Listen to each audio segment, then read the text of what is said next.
ಬೆಂಗಳೂರಿಗರಿಗೆ ಪ್ರತಿ ವರ್ಷ ತಪ್ಪಲ್ಲ ದರ ಏರಿಕೆಯ ಬಿಸಿ. ಜಲಮಂಡಳಿಯಿಂದ ದರ ಏರಿಕೆ ಫಿಕ್ಸ್ ಆಗಿದೆ. ಮತ್ತೆ ಮುಂದಿನ ವರ್ಷ ಏಪ್ರಿಲ್ ಅಷ್ಟೊತ್ತಿಗೆ ದರ ಏರಿಕೆ ಆಗುತ್ತಂತೆ.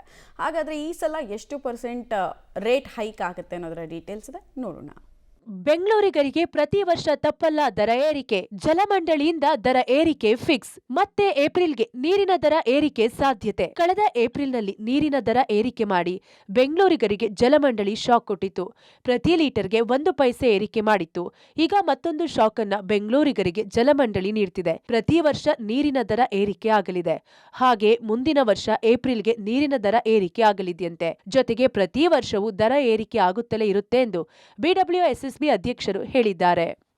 2025ರಿಂದಲೇ ಜಾರಿಗೆ ಬಂದಿದೆ, ಏಪ್ರಿಲ್ 1ರಿಂದ. ಸೊ ಅದು ಪ್ರತಿ ವರ್ಷ ಏಪ್ರಿಲ್ 1ಕ್ಕೆ ಜಾರಿಯಲ್ಲಿರುತ್ತೆ. ಆ ಥರ ಕಾನೂನು ಪ್ರಕಾರ ರಚನೆ ಮಾಡಿದ್ದೇವೆ. ಸೊ ಅದು ಆಟೋಮೆಟಿಕ್ ಆಗಿ ಇನ್ಕ್ರೀಸ್ ಆಗುತ್ತೆ. ಅದು ಆಟೋಮೆಟಿಕ್ ಆಗುತ್ತೆ, ಯಾಕಂದರೆ ನೀವು ಪ್ರತಿ ವರ್ಷ ಬೆಳೆ ಏರಿಕೆಗೆ ಅನುಗುಣವಾಗಿ ರೇಟನ್ನು ಜಾಸ್ತಿ ಮಾಡೋದ್ರ ಬಗ್ಗೆ ಒಂದು ಫಾರ್ಮುಲಾ ಫಿಕ್ಸ್ ಮಾಡಿದ್ದಾರೆ. ನಾವು ಕೂಡ ನಮ್ಮ ಮನಸ್ಸಿಗೆ ಬಂದಂಗೆ ಮಾಡೋಕ್ಕಾಗಲ್ಲ. ಆ ಫಾರ್ಮುಲಾ ಪ್ರಕಾರ ನಮ್ಮ ಏನು ಬೆಳೆ ಏರಿಕೆ ಇರ್ತದೆ, ಓವರ್ ಆಲ್ ಎಲ್ಲರದ್ದು ಬೆಳೆ ಏರಿಕೆ ಇರ್ತದೆ, ಅದರ ಆಧಾರವಾಗಿ ಅದು ಕೂಡ ಬಟ್ ಜಾಸ್ತಿ ಮಟ್ಟಕ್ಕಾಗಲ್ಲ. ಆ ಫಾರ್ಮುಲಾ ಪ್ರಕಾರ ಕಡಿಮೆ ಆಗುತ್ತೆ. ಇನ್ನು ದರ ಏರಿಕೆ ಮಾಡೋದಕ್ಕೆ ಕಾರಣ ಜಲಮಂಡಳಿ ನಿರ್ವಹಣೆಗೆ 200 ಕೋಟಿ ಬೇಕಿದೆ. ಆದ್ರೆ ಸಂಗ್ರಹಣೆ ಆಗ್ತಾ ಇರೋದು 120 ಕೋಟಿ.